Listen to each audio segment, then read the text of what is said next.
Comment sécuriser son terrain non approuvé?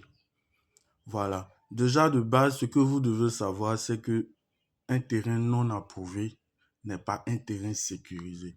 Donc, on va essayer. C'est-à-dire que euh, comment essayer de se mettre à l'abri? Mais de base, vous devez retenir ça.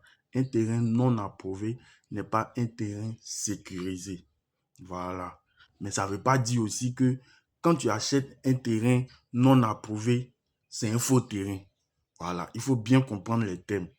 Donc, la première des choses, quand vous achetez un terrain non approuvé, sachez bien que le plus important dans un terrain non approuvé, il faut que les villageois puissent vous reconnaître en tant que propriétaire terrien. C'est vraiment très important.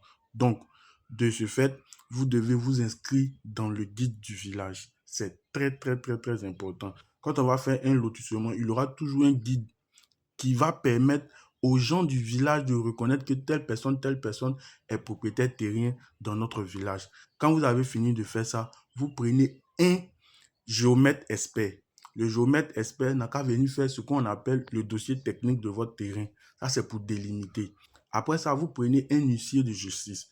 L'huissier va venir faire ce qu'on appelle maintenant le compulsoire. Le compulsoire. Pour que le compulsoire va servir à faire quoi? C'est-à-dire que le nom que vous avez inscrit dans le guide, là, il va venir prendre des photos de ce nom que vous avez écrit dans le guide et il va faire un procès verbal, c'est-à-dire qu'il va faire un PV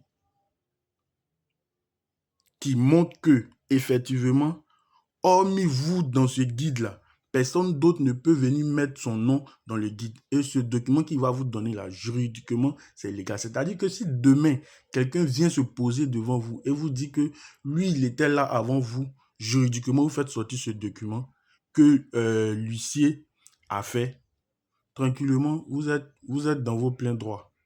Voilà. Donc, voilà un peu quelques petits conseils. Yo, vous avez reconnu la voix, c'est toujours Stéphane Conon de Phoenix Immobilier. Eh bien, si tu me suis pour la première fois, sache qu'ici, on parle de foncier, d'immobilier, d'investissement. Alors, si cela t'accroche, like, commente, partage et donne-moi ton avis en commentaire. Au passage, j'ai écrit les 10 erreurs qui te font perdre de l'argent dans ton investissement immobilier. Alors, si toi aussi tu es intéressé par le foncier, contacte-moi dans le lien en description pour récupérer le document gratuitement. Ciao, ciao. On n'oublie pas, hésitation plus peur égale à quoi? Blessure.